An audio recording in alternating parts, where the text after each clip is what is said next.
श्री महावीर प्रभु को मेरी वंदना। श्री महावीर प्रभु को मेरी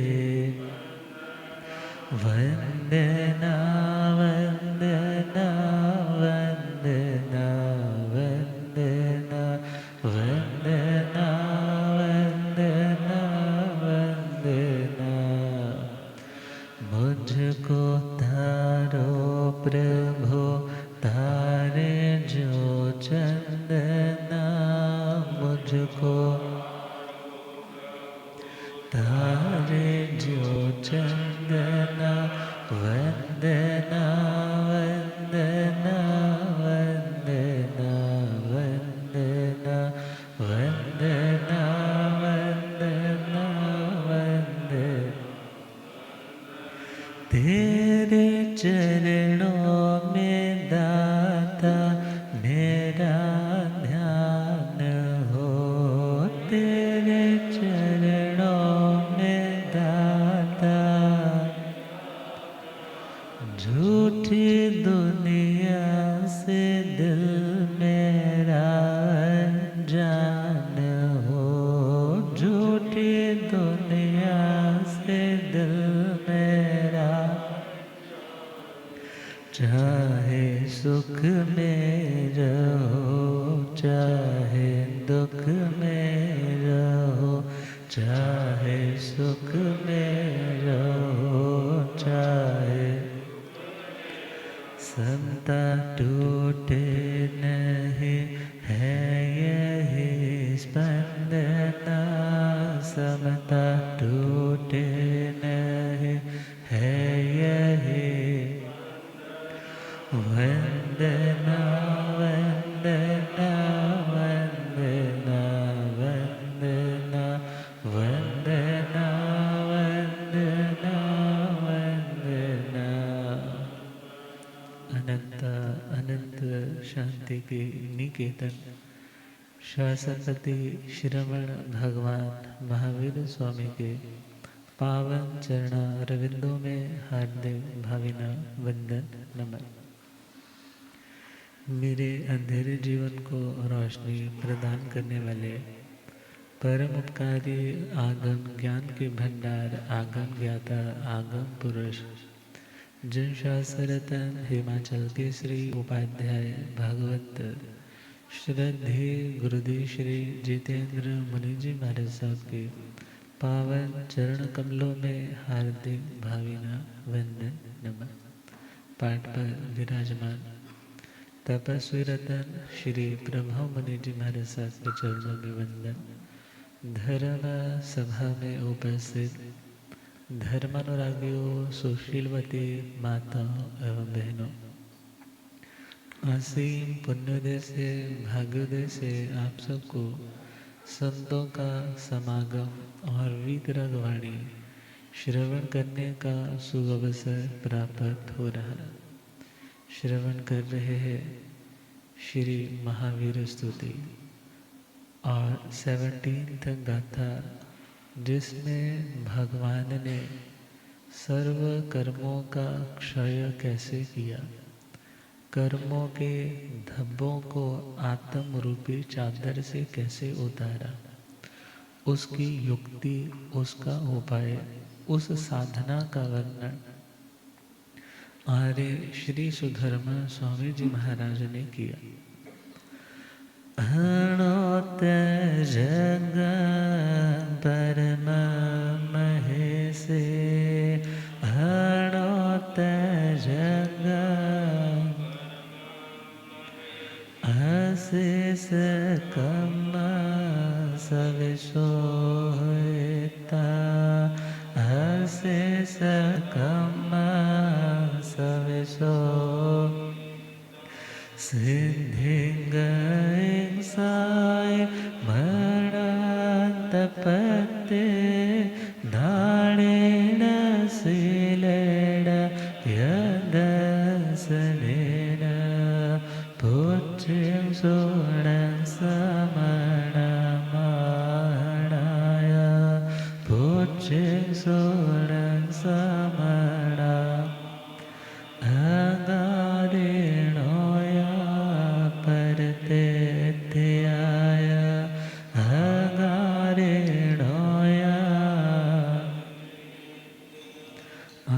श्री सुधर्मा स्वामी जी महाराज फरमा रहे हैं, भगवान महावीर स्वामी ने अपनी जिंदगी के आयुष्य कर्म की समाप्ति जब सन्निकट जानी और प्रभु ने अशेष कम्मं सविशोह इत्ता, अशेष का मतलब संपूर्ण, शेष का मतलब जो भी बाकी है, और अशेष का मतलब अब बाकी कुछ भी ना रहे।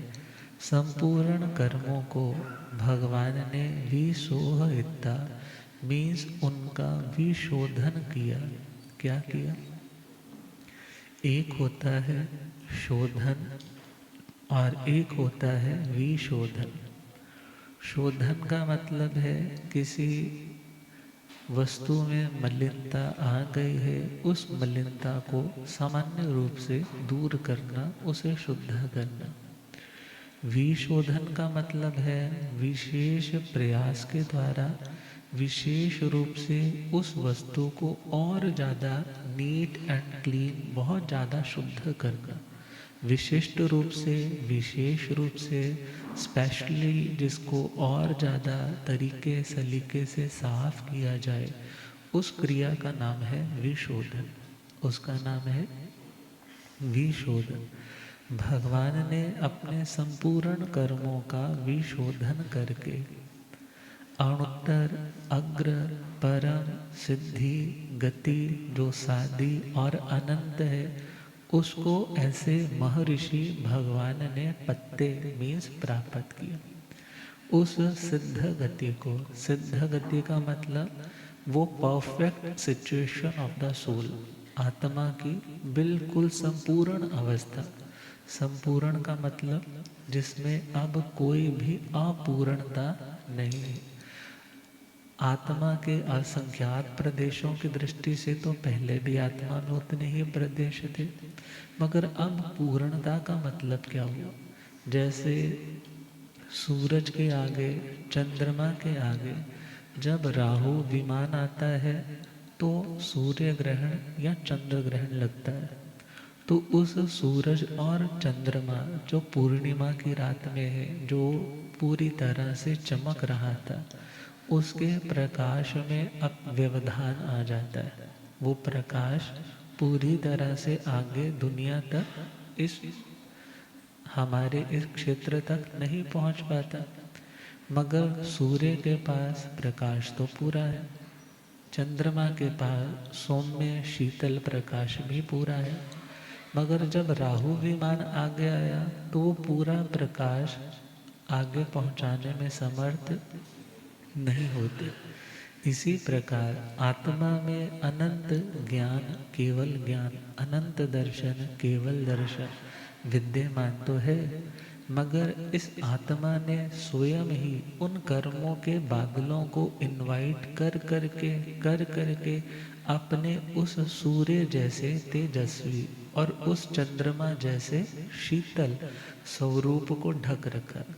और जब प्रकाश बाहर नहीं जाता तो दुनिया के वस्तु पदार्थ का उस आत्मा को ना तो सामान्य बोध पूरी तरह से होता है और ना विशेष बोध हो पाता है। मगर जब वो बादल छट जाते हैं, हट जाते हैं, सदा सदा के लिए दूर हो जाते हैं, उस अवस्था का नाम है सिद्ध अवस्था। सिद्ध अवस्था मतलब संपूर्णता की अवस्था। कौन सी अवस्था? संपूर्णता। आत्मा निश्चय नय की दृष्टि से तो संपूर्ण है ही, मगर वो निश्चय स्वरूप, वो संपूर्णता अभी प्रकट नहीं हुई। तो जो अप्रकट है उसे प्रकट करने की साधना की जाती है। जो अप्रकट है उसे प्रकट करने की साधना की जाती है, और उसी साधना का नाम दिया नाणेण शीलेण या दंसणेण, अर्थात ज्ञान की आराधना से, चारित्र की आराधना से और श्रद्धा, विश्वास, प्रेम की आराधना से ये आत्मा उन कर्मों के बादलों को सदा सदा के लिए अपनी आत्मा से दूर कर सकती है, हटा सकती है। और ये आत्मा भी उस अणुत्तर, उस अग्र में जो सर्वोत्कृष्ट है, सर्व प्रधान है, जो परम है, मीन्स बहुत दूर है। और ऐसी सिद्ध गति जिसका आदि तो है मगर जिसका अंत नहीं। क्षेत्र की दृष्टि से आदि और अंत हो सकता है, मगर यदि हम उस अवस्था की बात करें तो जो आत्मा कर्मों से मुक्त होकर के जाता है तो उसका कोई टाइम ड्यूरेशन एंडिंग का नहीं है। स्टार्टिंग का तो हो सकता है कि इस समय वो आत्मा कर्मों से मुक्त होकर के सिद्ध हुई, मगर ये आत्मा कब तक उस अवस्था में रहेगी, तो कहा उसका कभी अंत आने वाला नहीं। अन्य मतों में, अन्य दर्शनों में कहा जाता है जब कभी दुनिया में पाप बढ़ जाता है तो भगवान अवतार लेते हैं। भगवान क्या लेते हैं? मगर जैन मान्यता के अनुसार जो भगवान बन जाता है फिर वो दोबारा से अवतरित नहीं होता। अवतरित होने का मतलब ऊपर से नीचे की ओर आना, बल्कि आत्मा का जब भगवत्ता से मिलाप हो जाता है तो ये आत्मा ऊपर तो उठती है मगर नीचे गिरती नहीं। और अवतार का मतलब है किसी शरीर में जन्म धारण करना, मगर जन्म कौन धारण करेगा? जिसके अभी कर्म बाकी होंगे। जन्म कौन धारण करेगा? जिसके कर्म बाकी होंगे। और कर्म किसके बाकी होंगे? जिसका राग और द्वेष बाकी होगा। कर्म किसके बाकी होंगे? जिसके राग और द्वेष बाकी होंगे। और राग और द्वेष किनके होंगे? जिनके क्रोध होगा, मान होगा, माया होगी और लोभ होगा। तो जिन आत्माओं के ऐसे कर्मों के संस्कार होंगे, ऐसी आत्माओं को अपने उस कर्म के बोझ को उतारने के लिए देहों की यात्रा करनी पड़ती है। मगर जो आत्मा इन राग द्वेष से मुक्त हो गया वो कर्मों से मुक्त हो गया। जो कर्मों से मुक्त हो गया वो शरीरों से भी सदा के लिए क्या हो गया? तो फिर ऐसी आत्मा को मोक्ष में जाने के बाद दुनिया में आने का कोई प्रयोजन सामने दिखाई, कोई लॉजिक सामने दिखाई नहीं देता। तो जो अवतार होते हैं वो देखा जाए साधना के मार्ग पर बढ़ने वाली आत्माएं हैं, जो अभी सिद्ध नहीं हुई, जिन्हें अपने साध्य की, अपने लक्ष्य की प्राप्ति हुई नहीं है। वो देवलोकवासी हो सकते हैं मगर वे मोक्षवासी नहीं।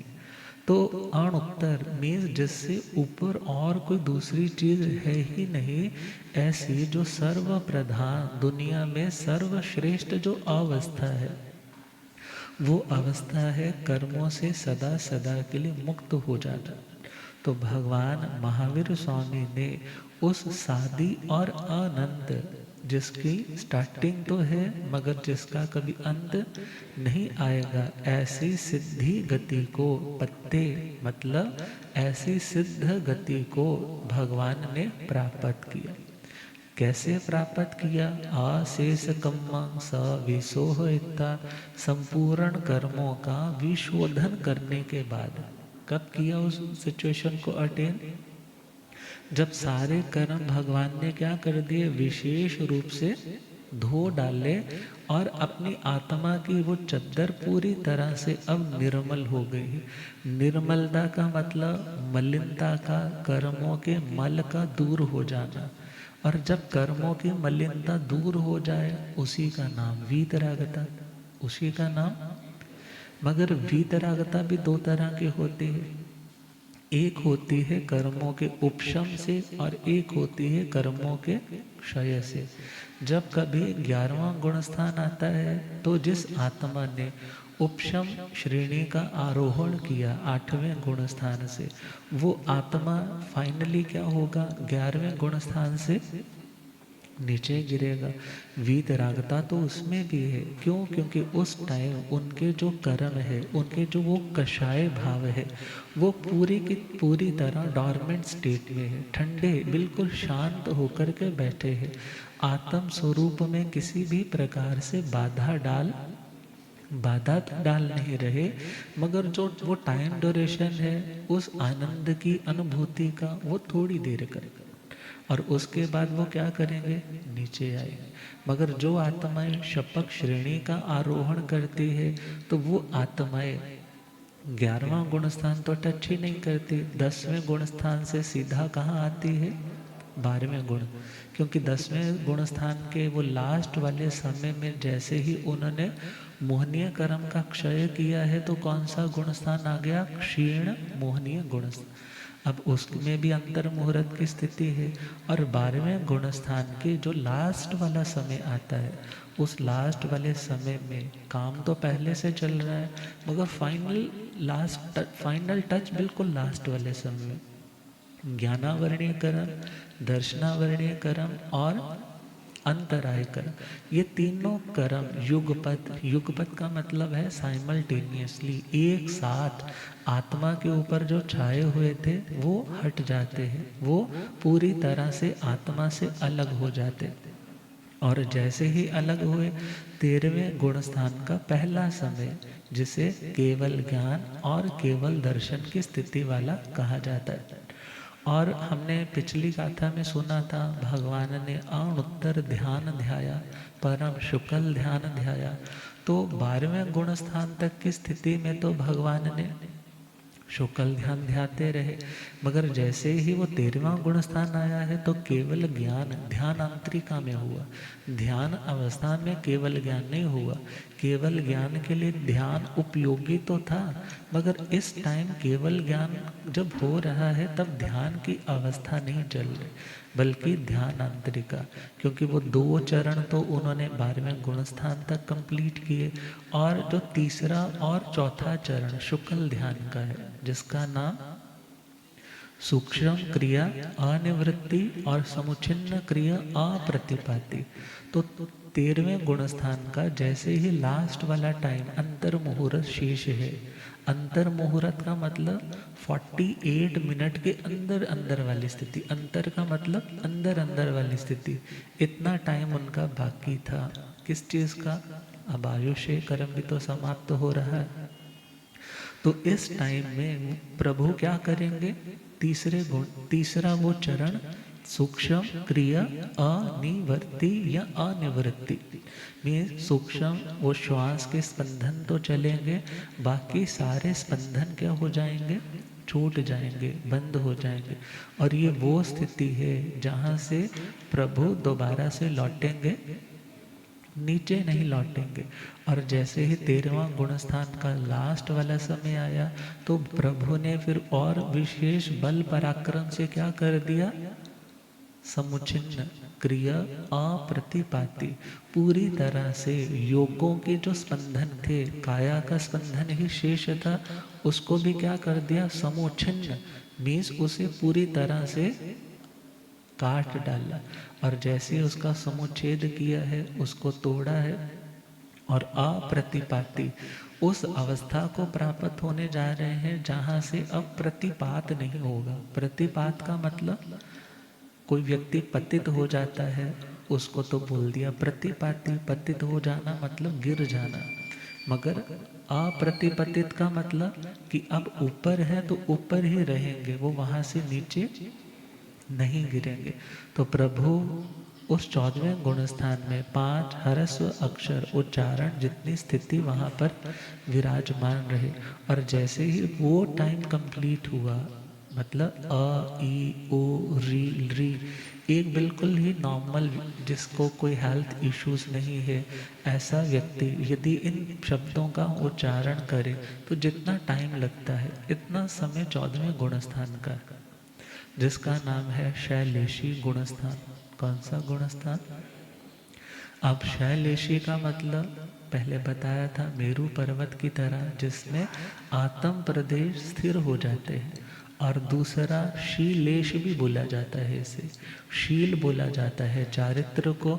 और 5 चारित्रों में, 5 तरह के शील में, क्योंकि 25वां बोल कौन सा है, चारित्र 5। अब उसमें 5 चारित्रों में, चारित्रों का ईश स्वामी सबसे बड़ा चारित्र कौन सा, यथा क्या चारित्र। तो प्रभु उस टाइम कौन से चारित्र में है? यथा क्या चारित्र में। इसलिए 14वें गुणस्थान का नाम शीलेश भी है और शैलर्षि भी है और शैलेशी भी है। तो उस गुणस्थान में जैसे ही वो टाइम कंप्लीट होता है तो आत्म प्रदेश एक समय में ऋजु गति से कहाँ पहुंच जाते हैं? लोकाग्र में। कहाँ पहुंच जाते हैं? इस लोक का जो अग्र भाग, जो प्रधान है, जो चोटी के समान सबसे ऊपर है, ऐसे सर्वोत्तम स्थान पे वो आत्मा पहुंच जाती। 29वें अध्ययन में बहुत सुंदर विवेचन आता है कि किस तरह से ये सारे कर्म जब क्षय होते हैं तो अफुसमान गति, अस्पृशद गति, मीन्स बीच में किसी अन्य चीज को ना छूते हुए। ना छूते हुए का मतलब, जैसे सपोज आपने दिल्ली से पाली जाना है, तो दिल्ली से पाली जाना है तो यदि तो आप सपोज रास्ते में किसी से मिलते हुए जा रहे हो तो उसका मतलब हुआ आप स्पृशत करते जा रहे हो, मीन्स किसी अन्य चीज को भी तुम छूते हुए जा रहे हो। मगर यदि तुम्हारा कहीं और कंसंट्रेशन है ही नहीं, कहीं मिलने का रुकने का है ही नहीं, सीधा तुम अपनी मंजिल तक जा रहे हो, तो उसका नाम रहेगा असपृशत गति। मीन्स जहाँ से आत्मा निकली है और रास्ते में वो आकाश प्रदेशों की वो श्रेणी तो रहेगी, मगर उस उन्हें टच करने का भाव नहीं है, बल्कि सीधा कहाँ पहुंच रहे हैं? लोकाग्र में। जैसे शब्द के लिए आता है, जब शब्द बोला जाता है तो पहले समय में वो शब्द कहाँ पहुंच जाता है? लोकाग्र में। कहाँ पहुंचता है? मगर जो हमें सुनता है वो तो बहुत टाइम के बाद वाला सुनता है, वो प्रतिघात वाला सुनता है। अर्थात वो शब्द के परमाणु जब दूसरे को टकराते टकराते टकराते, जैसे जिंगल बेल्स में देखते हैं ना, एक बेल बजी तो चलते चलते वो सुनाई पड़ता है, इसी प्रकार वो शब्द भी प्रतिहत गति वाले हमारे कानों में पड़ते।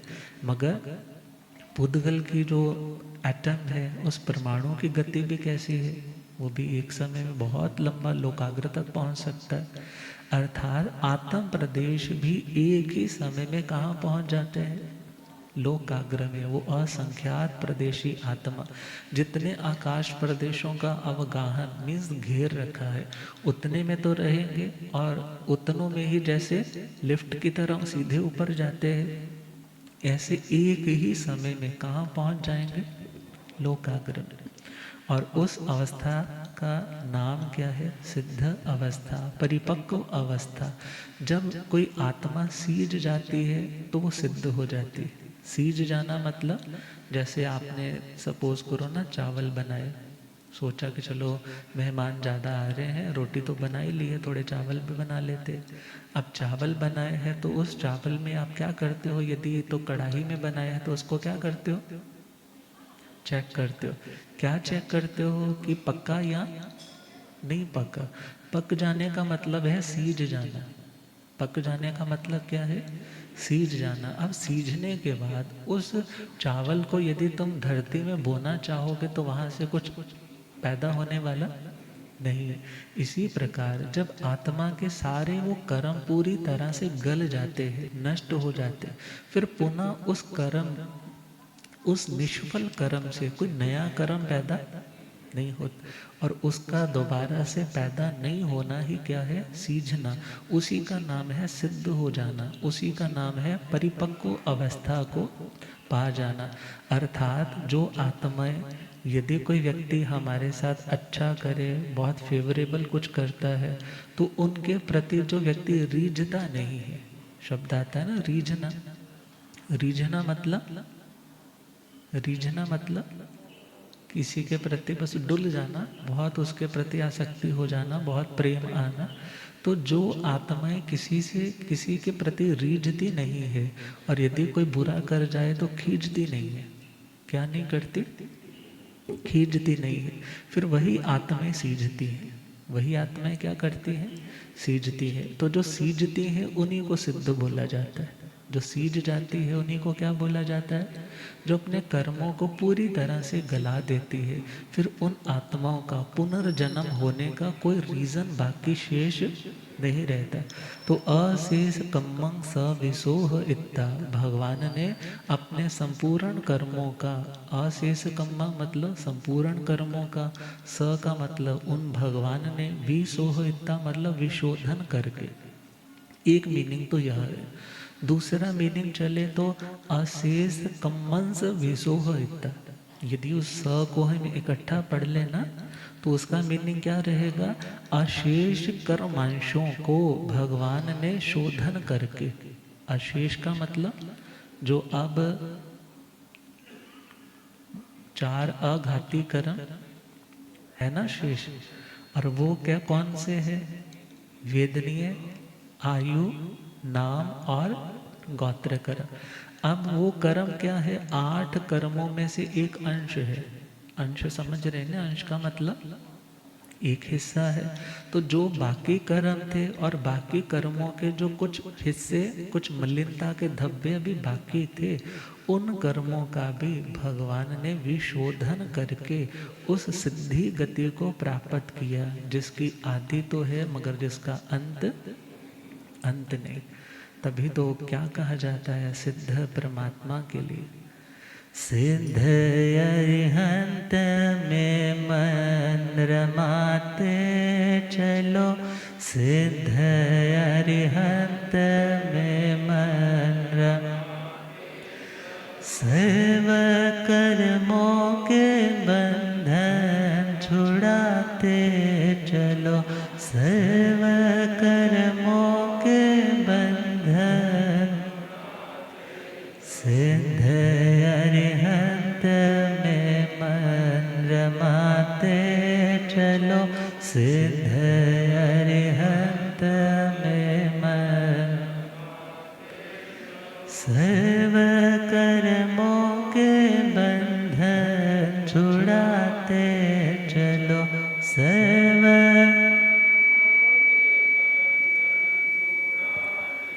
इंद्रियों के ना घोड़े विषय में अड़े, इंद्रियों के ना घोड़े विषय में जो अड़े भी तो संयम के कौड़े पड़े, जो अड़े भी तो संयम के तन के रथ को सुपथ पर चलाते चलो, तन के रथ को सुपथ पे चलो, सिद्ध अरिहंत में मन, सिद्ध अरिहंत में मन रमाते चलो, सिद्ध अरिहंत में मन सर्व कर्मों के बंधन छुड़ा, संत निर्ग्रंथ का ध्यान धरते चलो, संत निर्ग्रंथ का ध्यान, पाप तज करके सब काम करते चलो, पाप तज करके सब काम, सद्गुणों का परम धन कमाते चलो, सद्गुणों का परम धन कमाते, सर्व कर्मों के बंधन छुड़ाते चलो, सर्व कर्मों के दुख में तड़फे नहीं, सुख में फूले नहीं, दुख में तड़फे नहीं, सुख में प्राण जाए मगर धर्म भूले नहीं, प्राण जाए मगर धर्म, प्रेम श्रद्धा के बल को बढ़ा श्रद्धा के बल को बढ़ सर्व कर्मों के बंधन छुड़ाते चलो, सर्व कर्मों के बंधन। वक्त आएगा ऐसा कभी ना कभी, वक्त आएगा ऐसा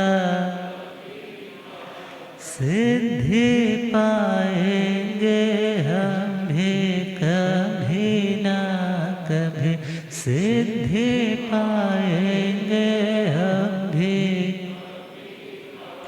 ऐसा विश्वास दिल में जमाते चलो, ऐसा विश्वास दिल में जमा सर्व कर्मों के बंधन छुड़ाते चलो, सर्व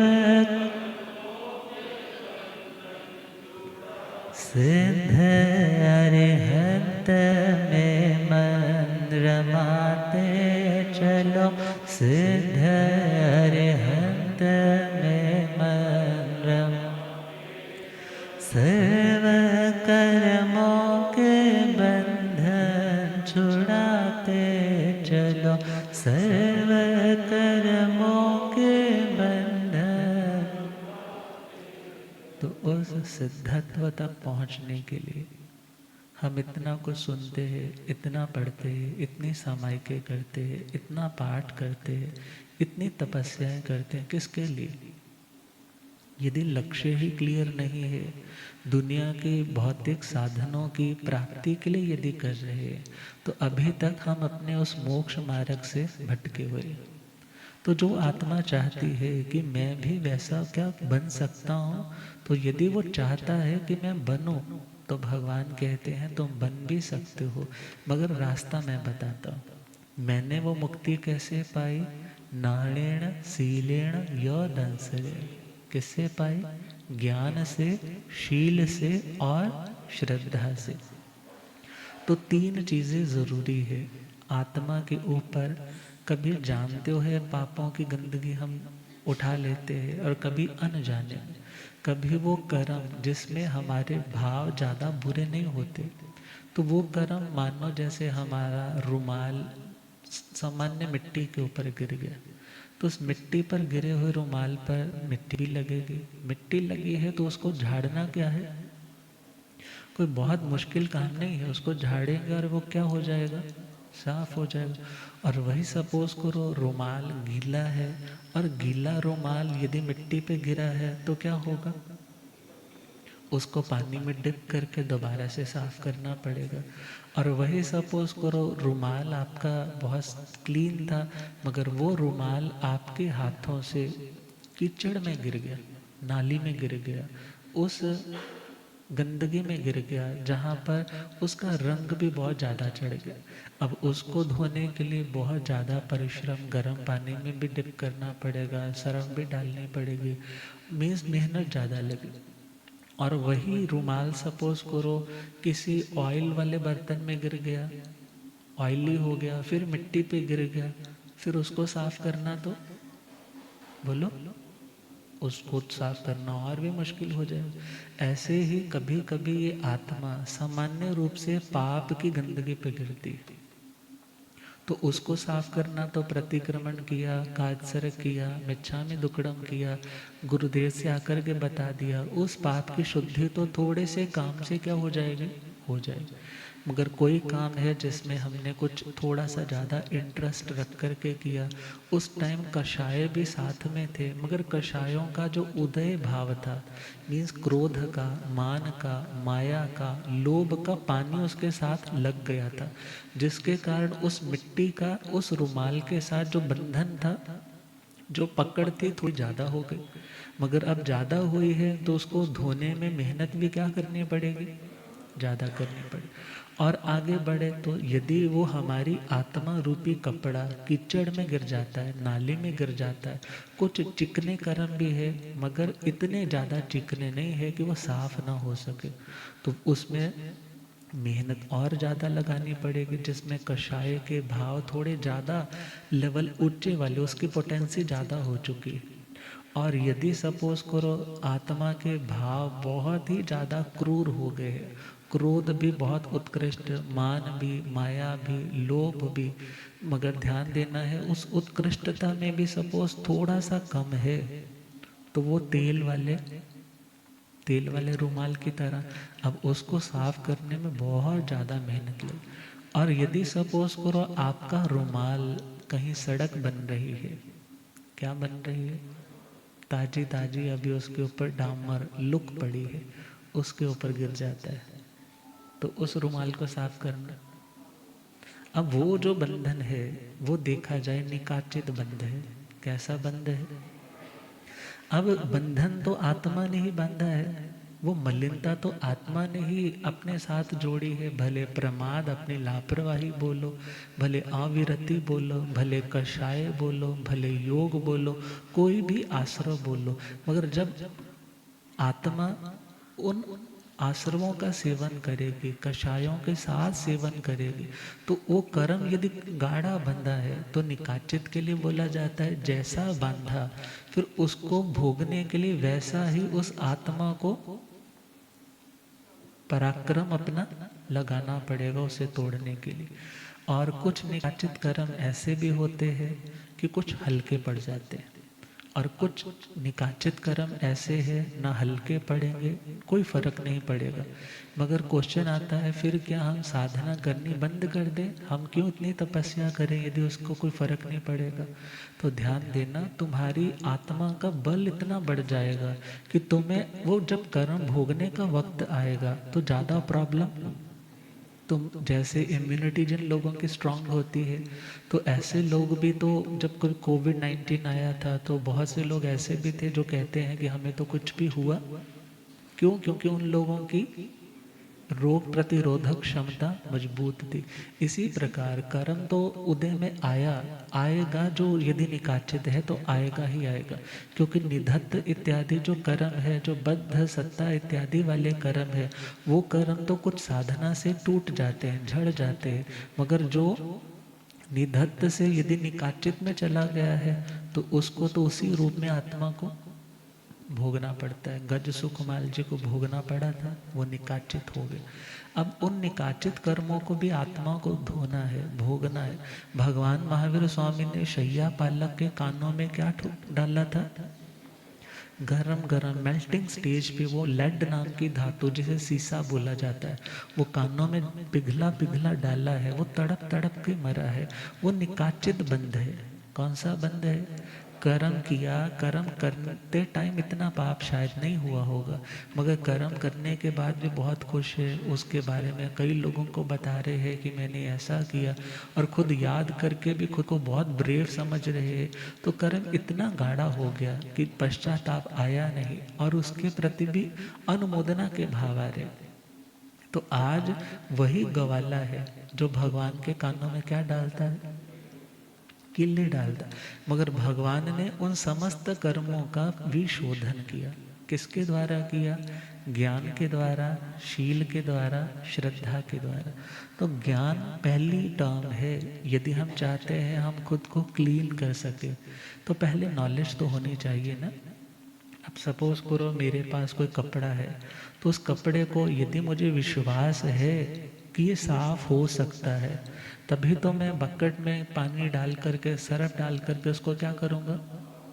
और यदि मुझे विश्वास ही नहीं है कि कपड़ा साफ हो जाएगा, तो फिर मैं इतनी मत्था पिच्ची क्यों करूँगा।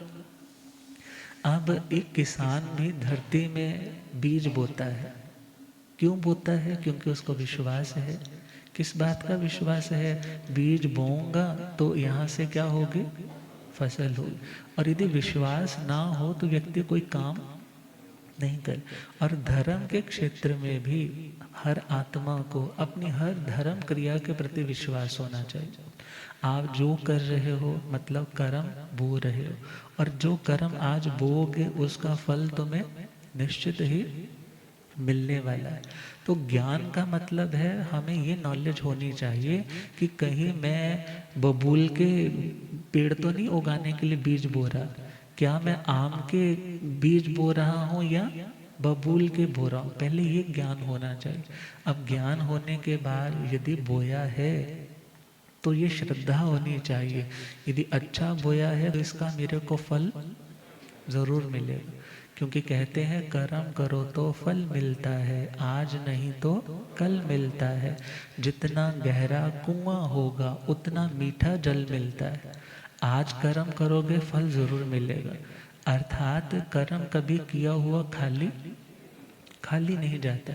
अब ज्ञान ने तुम्हें वो समझ दे दी, तुम पहचानो कि कौन सा अच्छा कर्म है, कौन सा बुरा कर्म है, कौन सा बंधन दुख देने वाला है और कौन सा बंधन सुख देने वाला। क्योंकि पुण्य भी बंधन है और पाप भी, मगर पुण्य ऐसा बंधन है कि जो तुम्हें यदि निर्लेप भाव से पुण्य बंध रहा है तो तुम्हें धर्म करने में सहयोगी बन जाएगा। आप आज कथा में बैठे हो, कोई दूर से आया है, कोई गाड़ी में आया है, अब फैक्ट्रियां भी चल रही है, मगर यदि सपोज तुम्हारे पास 2 वक्त का भोजन खाने को ना हो तो तुम टाइम कहाँ से निकाल पाओगे धर्म के लिए।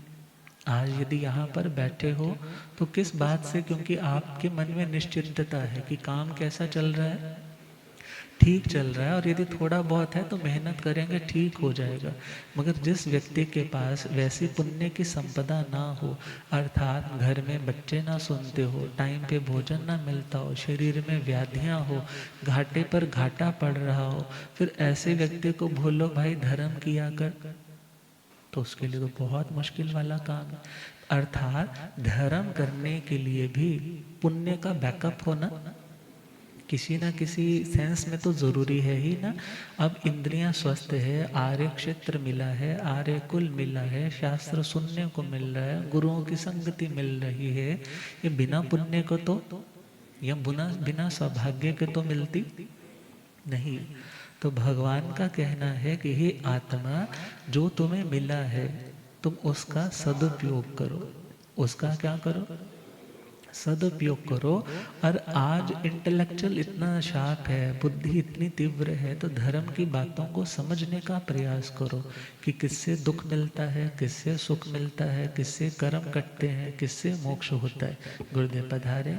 हो रब मेरा सतगुरु बन के आया मैनू,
हो मैनू वेख लैण दे के मथा टेक लैण दे।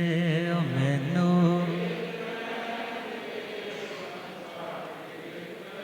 हो रब मेरा सतगुरु बन के आया मैनू। ओ पौधे पौधे पानी देना, सूखे बूटे हरे कर देना। पौधे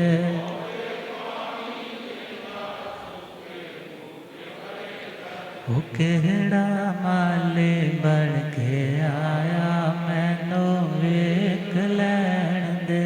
वो केड़ा माली